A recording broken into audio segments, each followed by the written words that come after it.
वनीशा आपके साथ। आप देख रहे हैं सवेरा न्यूज़ 24। आज हम उपस्थित है महात्मा गांधी काशी विद्यापीठ में। 2025 का बजट शनिवार को संसद में पेश किया जा चुका है। बात की जाए इस बार के बजट की तो ऐसा कहा जा रहा है कि इस बार का जो बजट है वो युवाओं पे और उसी के साथ साथ मिडिल क्लास फैमिली के लिए विशेष ध्यान दिया गया इस बार के बजट में। तो चलिए कुछ युवाओं से जानते हैं कि क्या उनको सच में लगता है कि इस बार का जो बजट है वो युवाओं के लिए ही बनाया गया है।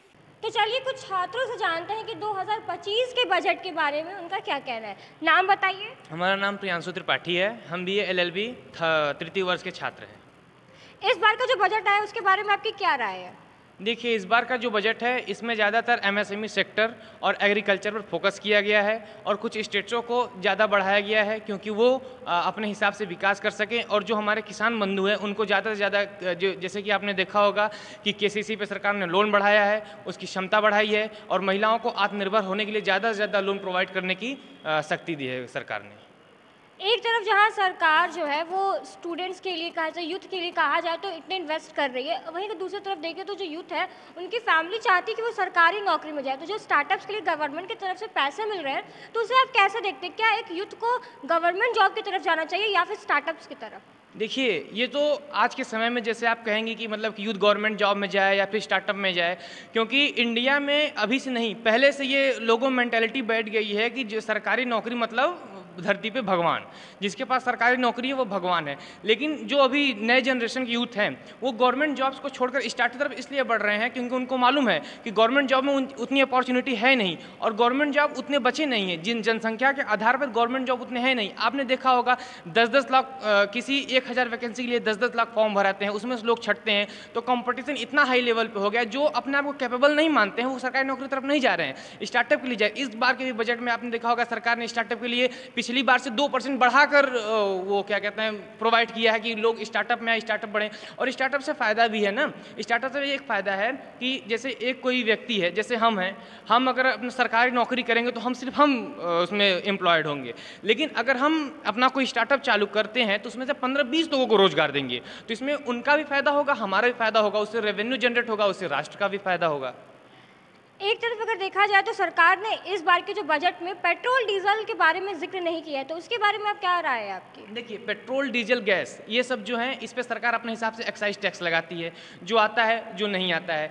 लेकिन ये पिछले बहुत दिनों से मांग उठ रही है कि पेट्रोल डीजल को सरकार GST में लाए जिससे कि इसके दाम सस्ते हो जाएं। और सरकार उसकी प्रयास कर रही है। पेट्रोल डीजल की बात हमको लगता है इसलिए नहीं की होंगी क्योंकि आप वर्ल्ड अफेयर्स में देख रही हैं, तरह तरह युद्ध चल रहे हैं, खाड़ी देश परेशान है, रशिया यूक्रेन वॉर चल रहा है। तो इससे हो सकता है कहीं ना कहीं सरकार का जो क्रूड ऑयल का व्यापार है कहीं डिस्टर्ब हुआ हो। लेकिन इससे एक फ़ायदा हमको ये मिल रहा है कि जो हमने रसिया से तेल खरीदे हैं अनलिमिटेड दामों पर, मतलब रुपये के दामों पर खरीदे हैं, उससे ये फ़ायदा मिल रहा है सरकार को, सरकार उससे कुछ रेवेन्यू जनरेट करे। लेकिन ये जो हमारा सुझाव रहेगा कि सरकार अगर पेट्रोल डीजल क्रूड ऑयल को, गैस को अगर GST में लाती है तो ये देश के लिए फ़ायदा होगा, हम लोगों के लिए फ़ायदा होगा कि उसके दाम सस्ते हो जाएंगे, 60-65 रुपये लीटर हो जाएंगे, 18% GST लगेगा उस पर। तो जैसा कि आपने देखा 2025 के बजट के बारे में एक युवा क्या सोचता है, तो चलिए कुछ और छात्रों से जानते हैं कि 2025 के बजट के बारे में उनकी क्या राय है। नाम बताइए। मेरा नाम युवराज पांडे है। वर्तमान में मैं महात्मा गांधी काशी विद्यापीठ से छात्र संघ अध्यक्ष प्रत्याशी हूँ और यहाँ का 5 ईयर लॉ स्टूडेंट हूँ। एक छात्र होने के नाते जिस प्रकार से सरकार ने इस बार स्टार्टअप्स में पैसे इन्वेस्ट किए, तो क्या कहना है आपका कि आने वाले दौर में बेरोजगारी भारत से कम हो पाएगी इस इन्वेस्टमेंट से? जी देखिए, निश्चित रूप से बेरोजगारी कम होगी क्योंकि देखिए जो है सरकार का ये योजना है युवाओं के लिए कि युवा ज़्यादा से ज़्यादा स्टार्टअप योजना से जुड़े। सरकार जो है चाह रही है कि ज़्यादा से ज़्यादा युवा जो है वो मतलब स्वतः काम करे, नौकरी के लिए आश्रित ना रहे। सबसे मुख्यतः सरकार की यही योजना, इस योजना का फ़ायदा ये दे रही है कि जैसे युवा क्या है पढ़ने के बाद नौकरी के लिए स्वयं कुछ करें, हम रोज़गार पैदा करें, हम लोगों को जोड़ें। जैसे सरकार जो है सभी लोगों को संभव नहीं है कि सरकारी नौकरी मिल सके, इसलिए जो है सरकार की यह योजना निश्चित रूप से जो है युवाओं के लिए जो है स्टार्टअप योजना जो है सरकार की, और निश्चित रूप से सरकार जो है युवाओं के लिए जो है इससे प्रतिबद्ध है और युवाओं को इससे फ़ायदा मिलेगा और निश्चित रूप से बेरोजगारी कम होगी। इस बार के बजट में कहीं भी पेट्रोल डीजल के दामों का जिक्र नहीं किया गया है, इसके बारे में आपका क्या कहना है? नहीं, ये तो चाहिए था क्योंकि सरकार देखिए बजट क्या होता है, बजट जो होता है वो लोगों को एक आस होती है, साल भर बजट का इंतज़ार किया जाता है ताकि बजट जो है वो लोगों के मन में, या कह सकते हैं या मिडिल क्लास मध्यम वर्ग के मन में, आंखों में एक आस होती है। बजट से बहुत अपेक्षाएं होती है लोगों की, तो कहीं ना कहीं ये लोगों की अपेक्षाएं थी और निश्चित रूप से सरकार को इस बारे में पेट्रोल डीजल के बारे में सोचना चाहिए था। और लोगों को ये भी ध्यान देना सरकार को ये ध्यान चाहिए कि लोगों की जो आम ज़रूरतें क्या है उस पे ज़्यादा फोकस करना चाहिए। ठीक है, आप स्टार्टअप योजना स्टार्ट कर रहे हैं या अन्य जो भी है आप जनता की ही भलाई के लिए कर रहा है, लेकिन जनता को मूल रूप से जो बेसिक चीज़ें जो उनकी बेसिक ज़रूरतें हैं उस पे ज़्यादा ध्यान देना चाहिए। तो पेट्रोल डीजल एक बड़ा मुद्दा था, उस पर सरकार को सोचना चाहिए था। लेकिन आज के दौर में अगर हम देखें तो अभी भी बहुत सारे माता पिता का पहला सपना ये होता है कि उनका बेटा जो है वो सरकारी नौकरी प्राप्त करे। तो इस पे आप क्या कहने कि एक तरफ सरकारी नौकरी प्राप्त करना, ऊपर से दूसरी तरफ देखिए तो सरकार का स्टार्टअप्स में फंड करना, तो ये किस तरीके से छात्रों को दुविधा देने वाली बात हो गई है? हाँ, आपकी बात सही है कि माँ-बाप ज़रूर चाहता है कि उनका बेटा सरकारी नौकरी करे, लेकिन सरकार की जो पहल है उससे ज़्यादा से ज़्यादा लोग जो है वो नौकरी करेंगे, दूसरों को नौकरी देंगे। या सबको पता है कि सभी व्यक्ति नौकरी नहीं पा सकता। अगर एक बार हम लोग कंपटीशन में कोई बैठ रहे हैं, 1000 वैकेंसी है, लाखों-लाख बच्चे बैठ रहे हैं, तो सबको नौकरी मिलना संभव नहीं है।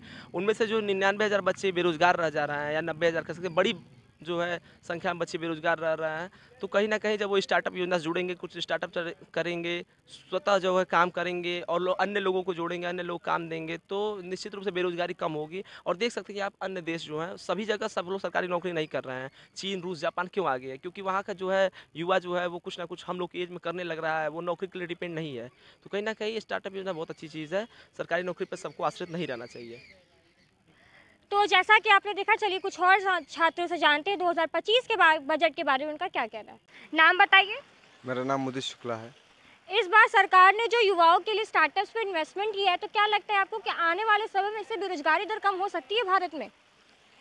हाँ, पहले से तो काफ़ी अच्छा इस बार किया है और सबसे बड़ी बात है एमएसएमई में जो लोन दे रहे हैं वो काफ़ी अच्छा दे रहे हैं और प्लस टैक्सेस भी काफ़ी मतलब कि कम किए हैं लोन के लिए।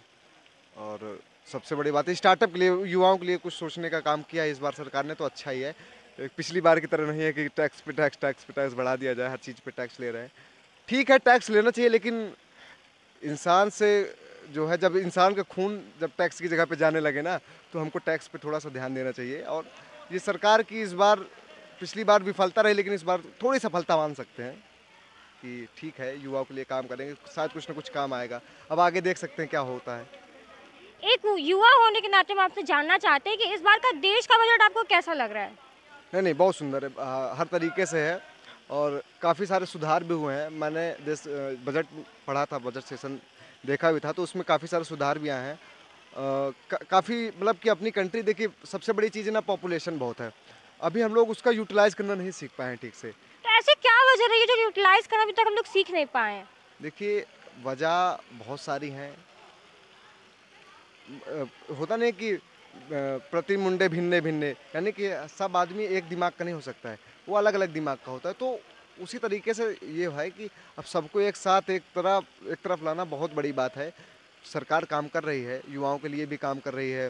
प्लस जो है आपके देखिए जितने भी बेरोजगार यहाँ पर टहल रहते हैं, अब हर गांव में आपको कम से कम मतलब कि अगर 100% में पहले आपको जो है 95% बेरोजगार मिलता था, और जो होता था या तो IAS होता था या तो सरकारी नौकरी वाला। हाँ, सरकार। लेकिन अब इस समय क्या होगा, लोगों की मति बदली है। अब वो किस तरफ जा रहे हैं कि ठीक है हमको काम मिलना चाहिए, वो चाहे प्राइवेट सेक्टर पे हो चाहे अच्छा हाँ, इस बार बजट में सर्विस सेक्टर को भी काफ़ी सारा वो मिला, तो सर्विस सेक्टर के लिए भी बहुत अच्छा काम उन्होंने किया है और मुझे लगता है कि काफ़ी काम आएगा।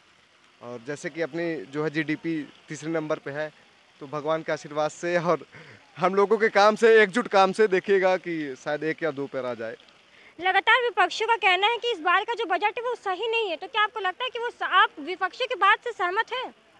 देखिए, विपक्षियों का काम होता है सरकार की हर एक योजनाओं पर उसको कांटा लगाना। और वो लगातार 12 लाख टैक्स जो माफ किया गया उस पर वो कटाक्ष बोल रहे हैं। नहीं, अगर वो अभी तक नहीं करते तो फिर वो वही बोलते, उनकी बातों पर ध्यान नहीं देना चाहिए। हमें विपक्ष से अगर कुछ सीखना है तो जो बात सत्य है वो सीखें, झूठी बातों पर विश्वास न करें, और जो लोगों को दिखता है वही बिकता है। और सरकार ये दिखा रही है और खूब बेच रही है, खूब कमा रही है। अब देखिए, आप 3 बार से मोदी जी जो है लगातार जो है कमाई कर रहे हैं, अपनी खूब सारा धन इकट्ठा कर लिए हैं। तो ठीक है, अच्छा काम कर रही है सरकार, हम लोग सहमत हैं, युवा सहमत है। तो जैसा कि आपने देखा, चलिए कुछ और छात्रों से जानते हैं कि 2025 के बजट के बारे में उनका क्या कहना है। जैसा कि आपने देखा, काशी विद्यापीठ के छात्रों का बजट पे क्या विचार था, ऐसे ही बाकी की जानकारी के लिए बने रहे हमारे साथ। धन्यवाद।